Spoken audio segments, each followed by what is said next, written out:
Lacombe Building, La Rance 27, Old Quarter, Lacombe Building.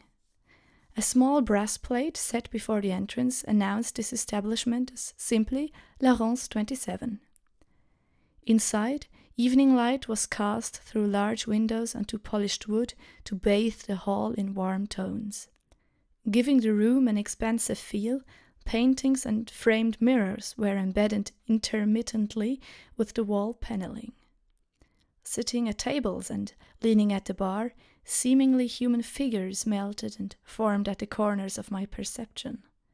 If they had voices, only the hazy echo of their words could be heard. Words spoken but never formed. And here's a memory to activate.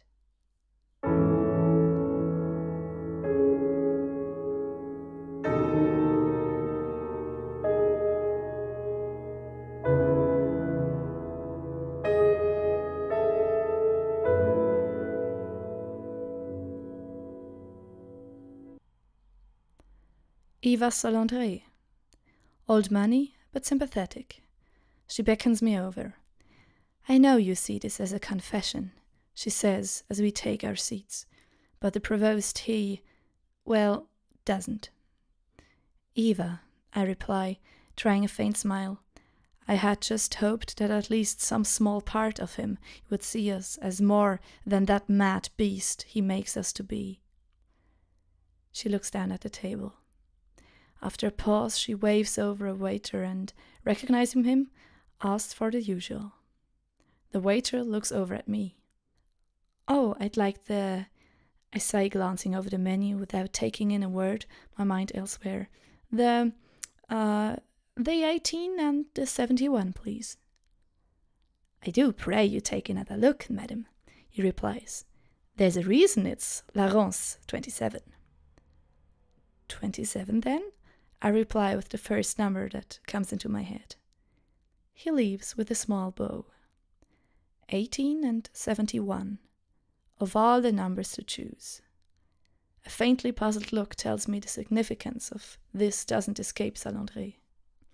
I do hope you just got lost in thoughts of your hero Garibaldi and his conquest in Italy, she jokes ineffectually, with an attempt at a smile.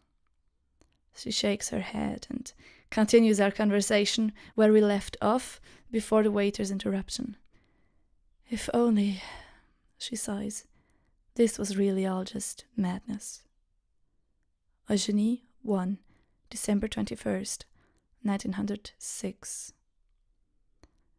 Okay, maybe, just maybe, the number the lady remembered, 18 and 71, was the combination of the safe.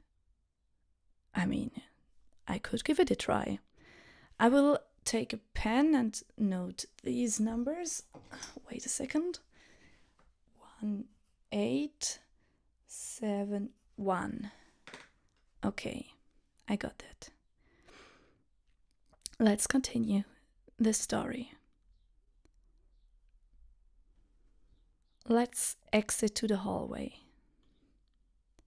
And we are here again. I could return to the intersection, or I could continue through the rear exit. I'd like to try the code, so I will return to the intersection. Now, how did I get to that other place? We haven't been here. Promenade. Yes, and now the requisitioned terminal. Here. Enter the booths and examine the safe. Now I will try this number. 1, 8, 7, and 1. Open. Great. Yes, the contents of the safe. The safe door opened, taking with it a layer of dust as it swept across the floor, as the hinges let out a low metallic shriek that reverberated through the silent terminal. Little use had meant only the interior of the safe was free of that ever-present dust. Within the safe, A key of high make shone as new despite the haze and gloom of the station. To the back lay a small, seemingly makeshift carbide lantern. I'd like to examine the minute key. A key fashioned to resemble the minute hand of an ornate clock. I'd like to take it. Now I've got this key, and there seems to be another one. This is the minute key, and this is the hour key. But I don't have the hour key yet. And I'd like to examine the lantern. A carbide lantern, likely requisitioned from a bicycle of high-class make, as are often fitted with these, had been attached to a simple yet elegantly built hand-cranked dynamo. I also want to take that. Now we got a lamp. And I remember that there was a place that said dark behind the name of the place. I guess that was the hallway in the atrium. Yes, we could go there. This is still the safe. I did open it. So she accidentally set the code of the safe when she ordered some food. That's a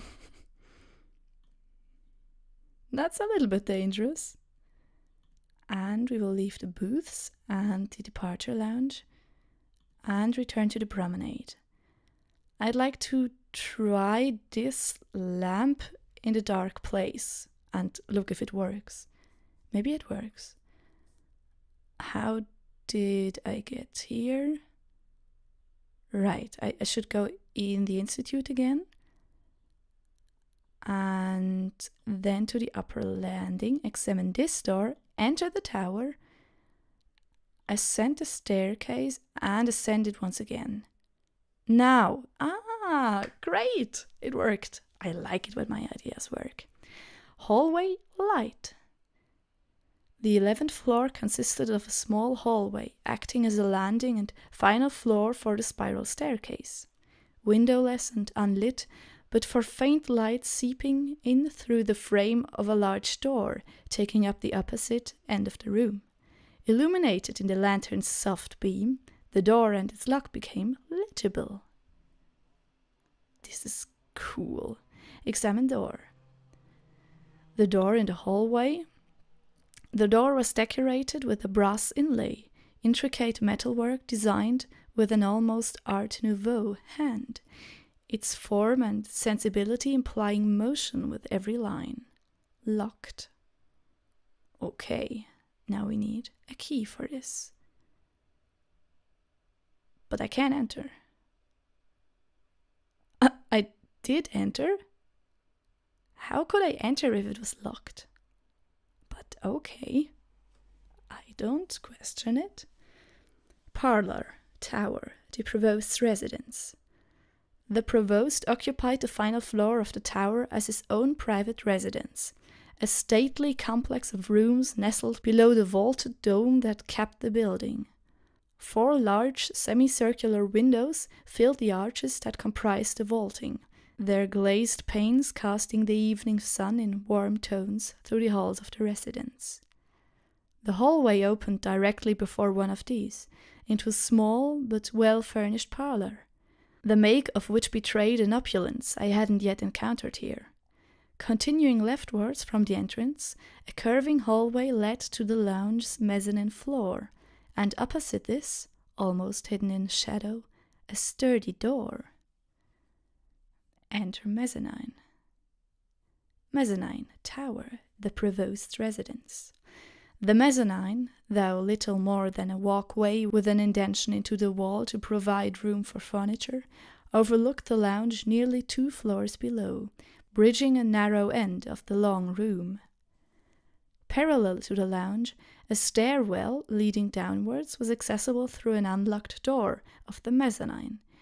On the opposing wall from the parlor entrance, double doors presented the provost's private archives through inset glass.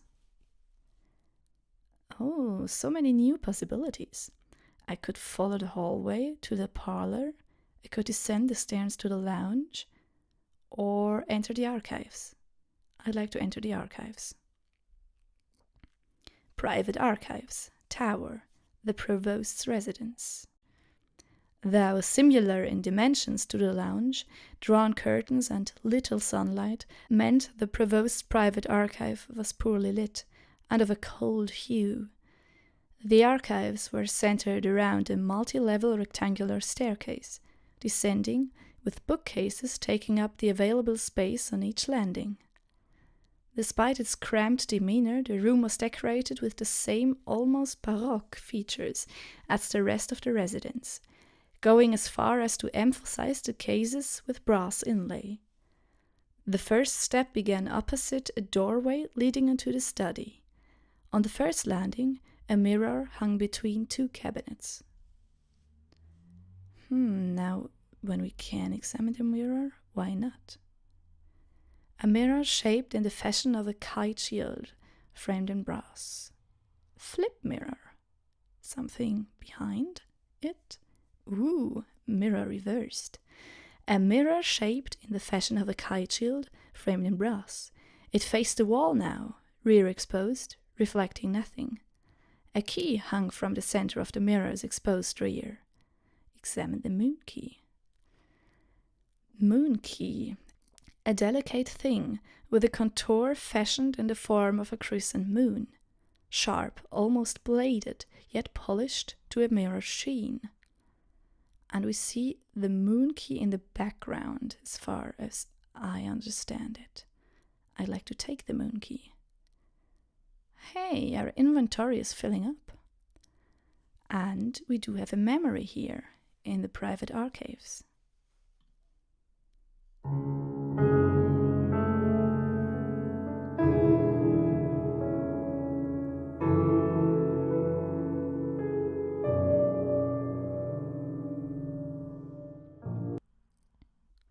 A mirror is the perfect memorist. Why? Faithfulness. The mirror is an object of absolute faith in perception. It cannot lie, and there is no truth it cannot impart in perfect clarity. The first voice says. However, a second voice replies, it does not remember. Does it need to? This world of matter and decay remembers exactly what it must remember and forgets only that which it must not. And the mirror, in its faith, dutifully follows. We must strive to be as the mirror, to remember only what we must. And what must we remember? That only what we have remembered is that which we must. But are we not fallible? We are human, we can lie, and there is no truth we cannot pervert. Like all truths, this we must mirror. Don't you see? We must reflect our perversion in perfect clarity, our clarity in perfect perversion. We must look behind the mirror. There was reams of this, thoughts trapped in endless loops, intermittently interrupted with fragments of spurious historical narrative written in an unwilling hand, like detritus caught between two mirrors to be amplified in repetition. The provost had allowed us access to his archives in exchange for bread and water. There is nothing like starvation to call into question the value of your works. In truth, though, bread and water were not all he requested. He had asked for another need met. A very specific record from a very specific place. He had insisted, and we had obliged. Strange, it was such a trivial thing. Eugenie 4. May the 12th, 1908. I'd like to continue.